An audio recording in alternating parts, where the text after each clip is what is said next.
vão ver agora, com seus próprios olhos, o que a soberba é capaz de fazer em um servo do Altíssimo. Em um ungido do Altíssimo. Estes são os dois ungidos que estão diante do Criador de toda a terra. Saul era ungido? Não era? O que a soberba fez com Saul? Se rebelando contra as profecias de Isaías, de Jeremias, de Mateus, de Joel, de Apocalipse, chegou ao limite. Se não acontecer nessa Páscoa agora, eu te dou a palavra que eu paro de pregar o Evangelho. Tá feito assim? Eu não vou lançar nenhum vídeo no YouTube mais pregando a palavra do Eterno ali, falando de acontecimento dessas coisas. E fazem essas marcações sabendo que não vão acontecer, porque vocês conhecem a palavra, somente por glória humana, para chamar a atenção humana, e depois abandonam o rebanho. O carnal Pedro não consegue parar um instante para ver com o olhar do Pai. Passa para trás de mim, Satanás, pois que tu só entende coisas de homens. Por isso corre, corre, corre e nada acontece. Por quê? Porque está em rebelião contra o Yahweh dos Exércitos e a sua palavra.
Se cumpre perfeitamente em Isaías, capítulo 22.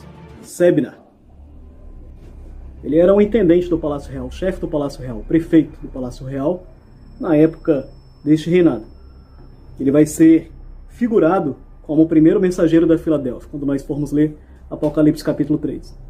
Só que Sebna, ele perde o seu posto, conforme nós vamos ver. Por quê? Devido ao seu caráter vil, a soberba começou a crescer dentro do seu coração. Ele começou a ter atitudes vis.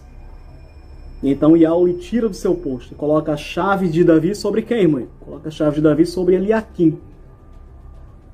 A chave de Davi vai para o ombro direito de Eliaquim, lado direito. Eliaquim significa, Yahweh indica, Yahweh levanta. Sebna é tirado, e então a chave é colocada onde? No ombro de Eliaquim. Vamos ver aqui na palavra, aqui, para vocês entenderem melhor. Assim disse Yahweh dos Exércitos, vai e procura esse intendente, Sebna, intendente do palácio, e diz-lhe, que possuis aqui? Que tens aqui para querer estalhar para ti neste lugar um sepulcro? O profeta ainda tem ele. Pois ele talha para si um sepulcro no alto, e cava na rocha um sepulcro para si mesmo. Mas Yahweh te lançará para longe, ó homem, sim, ele te apanhará. Isso aqui também tem um código. Mas Yahweh te lançará para longe, ó homem, sim, ele te apanhará. Ele queria construir um monumento em seu favor na montanha, no monte. O monte é o local de pregação. Lembra de Isaías 40, o código? O mensageiro de defesa sobe na montanha, sobe nesse monte, a porta, a pedra, estão todos interligados nos códigos. Então ele procurava fazer um nome glorioso em cima da montanha para ele. Só que ele tinha um coração soberbo, um coração vil. Se vocês forem estudar a Sebna, vocês vão ver isso. No vídeo específico vamos passar. Aí o que é que Yahweh diz para ele?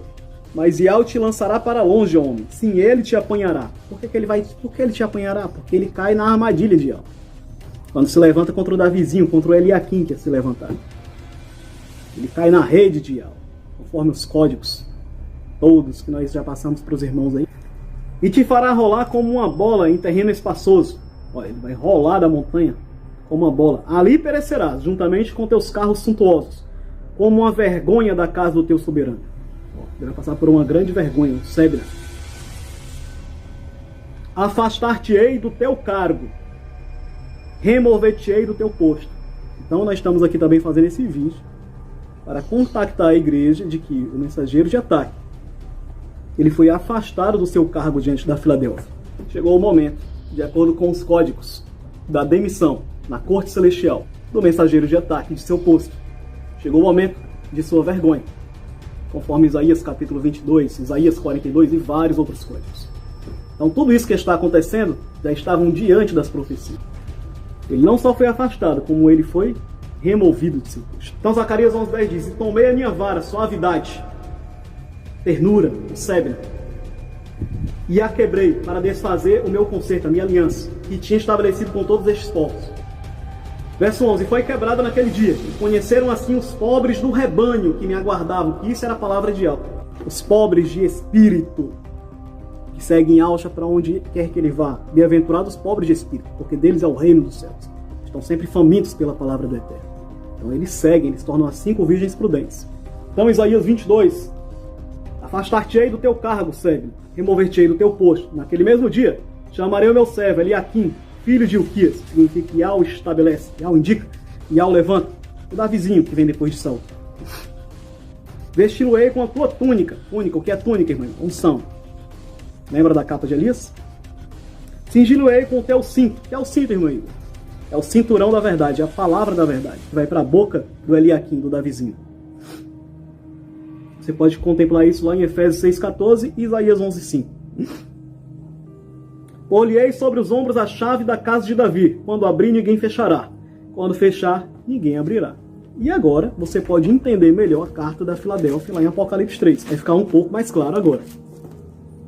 Apocalipse 3,7 diz: e ao anjo da igreja que está em Filadélfia. Quem é que está em Filadélfia? É Sébina ou é Eliaquim nesse momento? Isto diz o que é santo, o que é verdadeiro, o que tem a chave de Davi. O que abre ninguém fecha, e fecha ninguém abre. Está sobre Sébina a chave de Davi? Ou unção, a chavezinha passou para o Davizinho?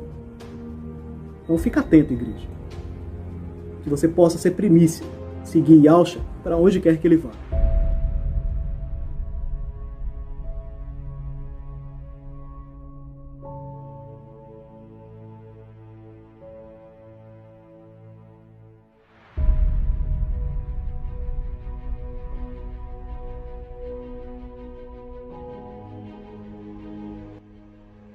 A mensagem é para vocês, que está perseguindo a palavra da vida, que está perseguindo a semente da verdade.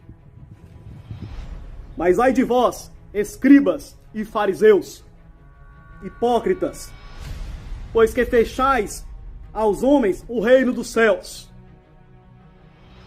e nem vós entrais, nem deixais entrar os que estão entrando. Mateus 23:13, lido 14. Ai de vós, escribas e fariseus, pois que devorais as casas das viúvas. Eles não estão devorando a casa da viúva?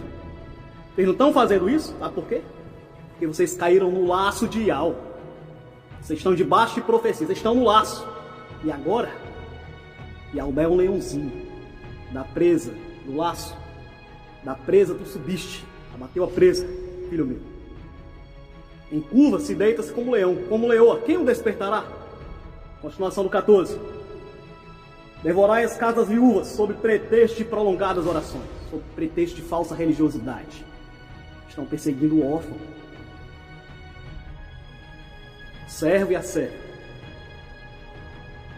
Por isso sofrereis mais rigoroso juízo. Verso 15. Ai de vós, escribas e fariseus, feiticeiros, hipócritas, pois que percorreis o mar e a terra para fazer um novo convertido, e depois de o terdes feito, o fazeis dignos do inferno 2 vezes mais do que vós. Eles tiram a dignidade espiritual das pessoas, fazem o nome delas serem riscados do livro da vida, fazem esforço para conseguir um novo convertido e os tornam dignos do inferno como vocês, dignos da grande tribulação. Ai de vós, condutores cegos, guias cegos, insensatos e cegos. Ai de vós, escribas e fariseus hipócritas. Verso 23. Pois que dais o dízimo da hortelã, do endro do caminho, cumpri as minúcias dos costumes judaicos, dos costumes ialdins, e desprezais o coração da lei, misericórdia, justiça, juízo, É disso que eu gosto, diz Ial. Verso 24. Guia cegos. Coais um mosquito e engolis um camelo. Hipócritas. Verso 25. Ai de vós, escribas e fariseus hipócritas, feiticeiros, pois que limpais o exterior do copo e do prato, mas o interior está cheio de imundícia, de rapina e de iniquidade. Caíram nos costumes humanos e esqueceram os princípios do reino, da natureza do reino. Em Mateus capítulo 5. Pois que sois semelhantes aos sepulcros caiados, sepulcros de mortos, que por fora são bonitos, enfeitados, sepulcros de pessoas ricas, mas por dentro estão cheios de podridão e de toda imundícia. Assim sois vós, que por fora pareceis limpos, bonitos para as virgens, para os ialdins, mas por dentro estão cheios de mentira, de inveja e de todo tipo de imundícia. Animais peçonhentos, ratos, cobras, víboras, cascavéis. Vocês pensam que vão escapar da ira da grande tribulação? Verso 29. Ai de vós, escribas e fariseus hipócritas, pois que edificais os sepulcros dos profetas. Foram vocês, a Babilônia que entrou dentro de vocês, que mataram os profetas que foram antes de nós. É a mesma casta que matou o justo Abel, que matou Zacarias perto do altar. É a mesma casta que matou Yaush. E agora está perseguindo serve a serva, o órfão, a viúva, tentando destruir a palavra da verdade. Fariseus cegos que tentam tirar a respiração da igreja, o alimento da igreja.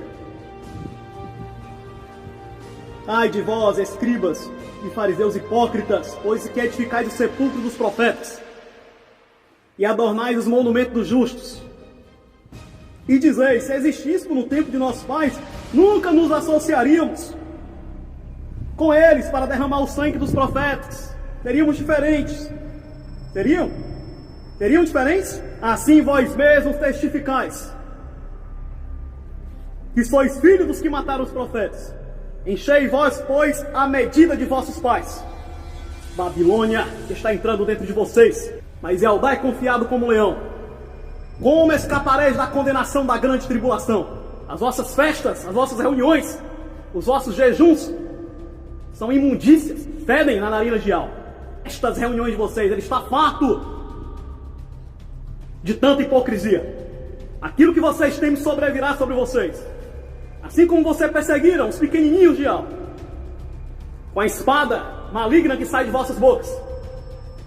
Vocês da sinagoga de Satanás, que aprendem com os princípios de Satanás, que se dizem Eldá, mas não são. São dispersos de Eldá. Portanto, eis que eu vos envio profetas, sábios e escribas. A um deles matareis, a outro deles açoitareis nas vossas sinagogas. Eles não estão açoitando os servos na sinagoga de Satanás? E os perseguireis de cidade em cidade, para que sobre vós vai se cumprir, vai se repetir, sobre a casta farisaica, sobre a quadrilha de traidores, revelada no tempo do fim. Vai se cumprir novamente, a história vai se repetir, para que sobre vós caia todo o sangue justo que foi derramado sobre a terra, desde o sangue de Abel, o justo, até ao sangue de Zacarias, filho de Baraquias, para que recaia sobre vós, que adotaram novamente o sistema babilônico dentro de seu coração, o sangue dos justos que viveram nas eras da igreja. Assim fala Ial dos Exércitos. Em verdade vos digo que todas essas coisas hão de vir sobre esta geração feiticeira. Eldá, que mata os profetas e apedreja os que te são enviados. Enchei, pois, a vossa medida, pois estáis destinados para a ira de Ial dos Exércitos. Vocês tapam a porta por períodos de tempo, que está nas profecias, o período, posso mostrar para a igreja depois, para que a palavra não corra da porta. Vocês nem entram no reino, nem querem deixar os outros entrarem. Vocês nem deixam a semente ser lançada para alimentar a igreja, nem vocês alimentam. Eles querem destruir a igreja, colocar a igreja debaixo de idolatria, toda Páscoa, debaixo da idolatria do bezerro, da idolatria do boi.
Não alimentam. São como pastores insensatos, como está escrito lá na queda do mensageiro de ataque, na profecia, em Isaías, capítulo 42. Quem é cego, senão o meu servo, ou surdo, como o meu mensageiro de ataque? A quem viu, e quem é cego como galardoado, e Al se agradava dele, por amor da sua justiça, engrandeceu pela lei, pela montanha, pelo canal. Vocês vão ver o estudo da profecia, o que é que vai acontecer com o ministério de ataque, por essa rebelião contra os exércitos da palavra. Vocês vão ver o que acontece a Boaz, ao forte, ao boi, a Sébina. Hoje a vara de Sébina é quebrada, o mesmo aqui em Zacarias 11, no capítulo do Código da Traição, verso 16 e verso 17. Porque eis que levantarei um pastor na terra, que não visitará as que estão perecendo. Mistério de ataque. Não buscará a desgarrada, e não sarará a doente, nem apacentará a sã, mas comerá a carne da gorda e lhe despedaçará as unhas. Verso 17. Ai do pastor inútil, que abandona o rebanho, tentam destruir a semente da vida e não alimentam a igreja. Ai do pastor inútil, que abandona o rebanho. Eles fazem essas marcações sabendo que não vão acontecer, porque vocês conhecem a palavra, somente por glória humana, para chamar a atenção humana, e depois abandonam o rebanho. Carnal Pedro não consegue parar um instante para ver com o olhar do Pai. Passa para trás de mim, Satanás, pois que tu só entende coisas de homens. Por isso corre, corre, corre e nada acontece. Por quê? Porque está em rebelião contra os exércitos e a sua palavra. Os princípios babilônicos, o ciúme, a inveja, a mentira, a hipocrisia, o falso moralismo, fazem como fazem aqui no país brasileiro, na resistência. Colocam a imagem de alguém aparentemente simples para ganhar eleições. Usam de falso moralismo, são fariseus.